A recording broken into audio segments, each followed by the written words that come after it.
Hey there, John and Rook with Crow's Nest Craft, and today we're going to be making some of the classic dungeon crawling monsters, the Oozes. We're going to be doing the ochre jelly, the black pudding, the gray ooze, and the gelatinous cube. So, the four basic ones that you would run into in any real dungeon crawl.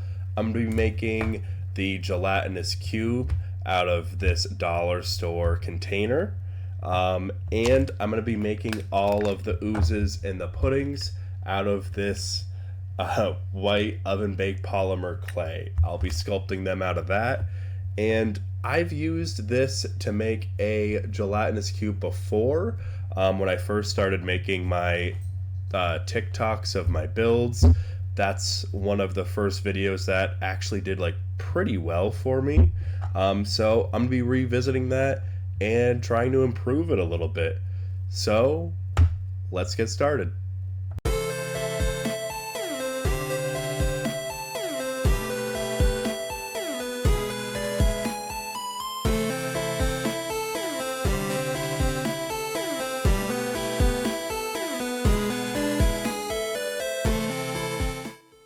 Alright, so I'm going to start by building the gelatinous cube. I'm going to be using this small Tupperware container that I got from the dollar store. I'll be using this box cutter to shave off the little seat-like thing off the bottom along with the little mold line. And there's a little bit of like a shelf rim kind of thing towards the top that I'm also going to cut off to make it as smooth as possible. Now that I got all the bumpy bits off, I'm going to smooth it out a little further by using a fine grit sandpaper. I'm going to do the top and the bottoms of the sides. I'm going to leave the middles of the sides alone because I still want those to be fully transparent, but the bottom and the top doesn't matter that much. So now I'm going to put the container on this parchment paper and then I'm going to cover it with this clear glue from the dollar store. This one specifically is the fabric tack glue, but the poster board glue is basically the exact same thing and they both dry with a gooey kind of sticky looking texture, but they dry relatively hard.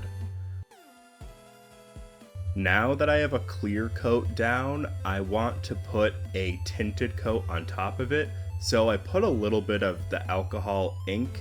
It's a teal color in this one, and this is gonna give it a little bit more of a hue, so it's not entirely clear. It has a little bit of a teal tint to it. So after I let it dry overnight for a full 24 hours, I am going to carefully peel off the parchment paper. Again, very carefully, because you don't want to hit a still wet patch and like ruin the whole bottom. So here I go. I'm gonna trim a little bit of the excess glue off of the sides, and there it is. So now it's basically a gelatinous cube. You don't have to do any more, but I'm going to. I'm going to add a glossy Mod Podge and I'm going to put more of that teal ink in it so I can do some detail around the edges to kind of make it darker, and I'm going to put little drops here and there to give it some more detail and a little bit more depth to look like it's kind of dripping and has changes in consistency. Alright, so I mixed up another batch of the Mod Podge and ink mix. I went a little lighter on the ink. That way I can put it on the inside and it'll still be pretty translucent, but it will give another layer to the tone.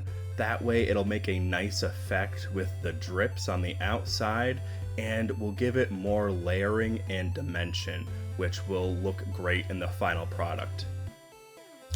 So, we finished up the gelatinous cube. This is the only miniature that I'm going to be doing that's going to be translucent in this little grouping of miniatures. Because like of the oozes, I think this is the only one that has any sort of like jelly, gelatinous qualities. For the most part, I think you could probably argue that the ochre jelly Could be a little translucent too, but I'm not going to make that translucent. I'm just going to do this one, and I think this is a absolute success. You can still kind of see inside of it.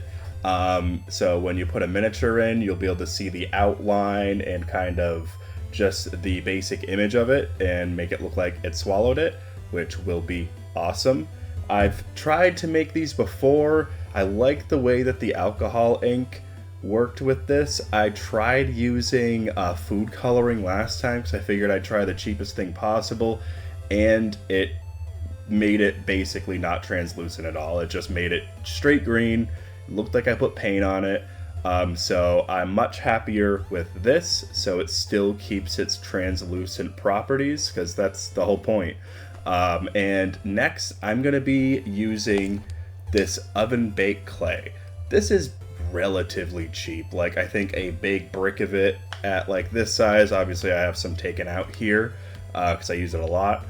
A brick of this size is like $4 or $5. It's not crazy, and you only need like a little bit of it to make what I'm going to be making.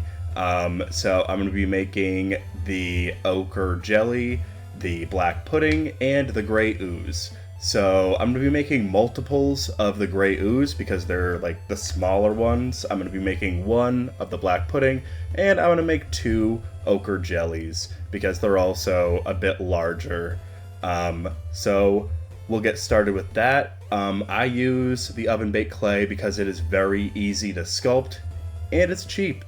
So you can use other mediums if you like different clays, but I absolutely recommend this because it is very durable, and when it dries and you put it in the oven, it only takes like 15 minutes, and it dries with a plastic-like quality of it, and it's relatively durable as long as you're not like dropping it very far.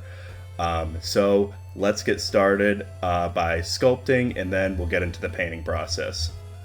Alright, so I accidentally deleted the video of me sculpting the black pudding, but there it is. I'll talk more about it later when I reveal it. For now, I'm gonna start on the ochre jellies, where I went with more of a goo wave with the black pudding. With these, I want to do more like kind of bludgeoning looking tendrils.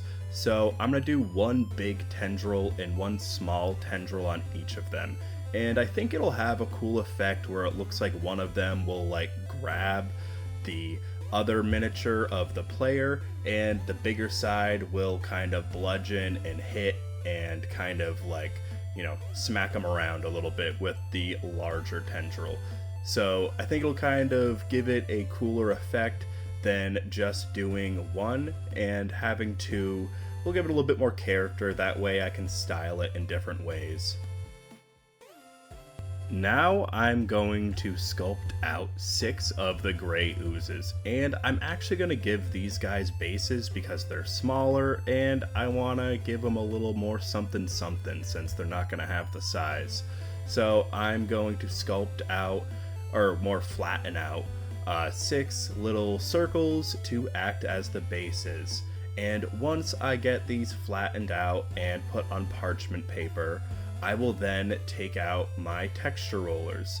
And I like to use, well, before using the detail texture rollers, I like to use some rolled up aluminum foil here, and I'll just roll this over and it'll give it kind of a stony texture. So I'll start with this before I do any detailed rolling on it, and it'll give it some nice like crevices in a more naturally stony look.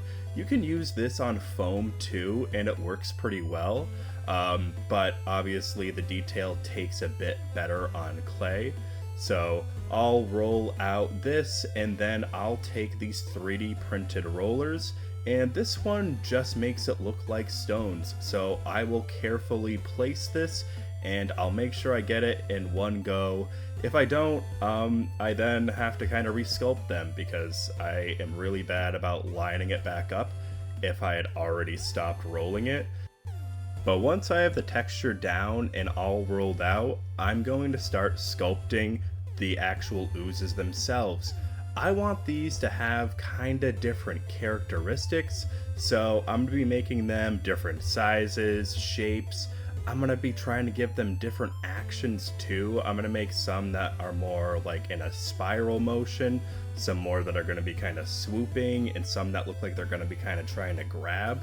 So I want these to have character to them since there will be like 6 of them.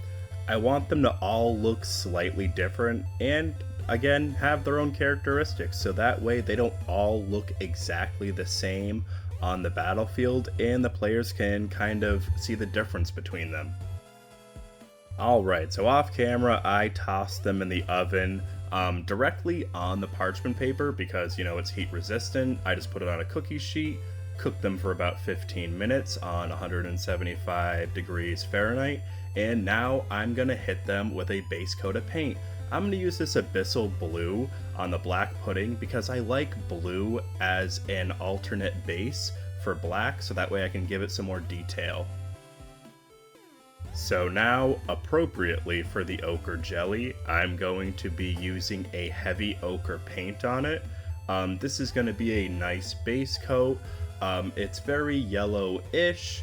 That way I can do some shading and highlighting later on using some darker and lighter tones to give it a little bit more depth. Now I'm gonna hit the gray oozes with, you guessed it, gray. No special gray or anything like that. I'm gonna hit it with a wash and do some detail and shading later on, so it'll have more depth to it then. But for now, I'm gonna paint them gray, and I'm gonna do the bases a dark brown for a brown stone. Now that I'm done with the base color, I'm gonna hit it with a wash. This is a homemade black wash I made out of some black craft paint, some water, and a little bit of dish soap. I'm gonna put this on and I'm gonna let it dry, and after that it'll kind of have its own shading done to it and I'll just have to do highlighting.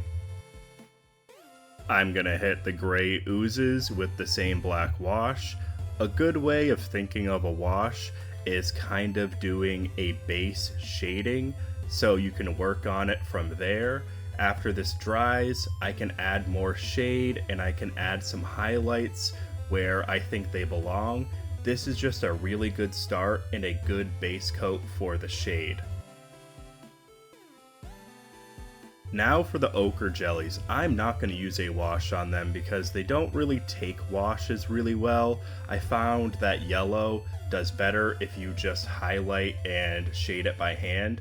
So I'm going to start by dry brushing with this makeup brush. I'm going to use a pale yellow, and then I'm going to move on to some more highlighting by mixing up that same pale yellow with a little bit of white paint to make it lighter. And I'm going to use a detailed brush, like a fine tip brush, and I'm just going to go through and I'm going to go on the edges of the tendrils and of the base and try to give it some more like drooping features to make it look more like an ooze.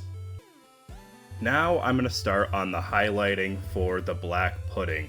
I'm just going to be using the same makeup brush, and I'll do a dry brushing of a slightly lighter blue, still very dark, but I want to start bringing up the details, and after that I'm going to go with an even lighter blue and just slowly bring out the details by following the lines of the tendrils and the droopy bits to make it look like more of an ooze, just like I did with the ochre jelly. And again, this process is basically the same. I'm going to use a lighter gray to do the dry brushing, and after I do this lighter gray, I will then move on from the dry brushing to the detailing, and I'll use an even lighter gray with that. And with the detailing, I'll get this smaller brush and I'll go around with an almost white gray, and I'll hit all of the details around the tendrils, and I'll hit all the droopy bits to again make it look more like an ooze and give it more character. And voila! So I kind of surprised myself with how I sculpted all of the clay. because I really had no plan going into it. I just kind of wung it and tried to give them as much character as possible. So I already talked about the gelatinous cube a little bit, but this was so easy to make and took literally no paint. And I love the way that it can swallow my other miniatures. It's definitely a fun feature to have on the table. With the black pudding, I sculpted it in a similar way that they did the black pudding for the WizKids mini, but I tried to go for a gooey wave that looked like it was grabbing the miniatures and it can hold them. I was really nervous with the ochre jellies because I'm not that great at light colored shading, but I like the way that these came out. And I love the way the gray oozes are all still very uniform, but all have different features and different little personalities. So we finished up the slimes and oozes and the other dungeon crawling goos. So these goopy boys are going to be going right into my curio. I wasn't sure how to sculpt some of these to start, like with the black pudding. I kind of went for a wave grabbing shape to it. I wanted to look like a wave of goo. And then with all of the different gray ones, I wanted them to have different characteristics so they didn't look all the same, so I sculpted all 6 of them slightly different. I did some with multiple tendrils, some with single, some small, some big. That way they didn't look like a cookie cutter copy of the last one, especially since they're smaller and you will be using like more than one in an encounter. I want them to all look a little different, so it's a little more interesting on the battlefield. And then with the ochre jellies, I really like the way that they came out. I think they're kind of more translucent in like source material for D&D, but that would have been a lot more difficult, and especially painting them would have been kind of a pain in the butt, just because translucent painting is kind of a pain. That's why I opted for dyes with the gelatinous cube. But these guys, I love the way that they came out. I made one bigger tendril to make it look like they're kind of like for like a heavy hitting side, and then a smaller tendril for like smaller hits. And I did that on both of them, and I love the way that they came out. So thank you all for watching. You can check out my TikTok and my Instagram for other content, and I have more videos on here. So I appreciate you checking me out. Thanks for watching. I'll see you next time.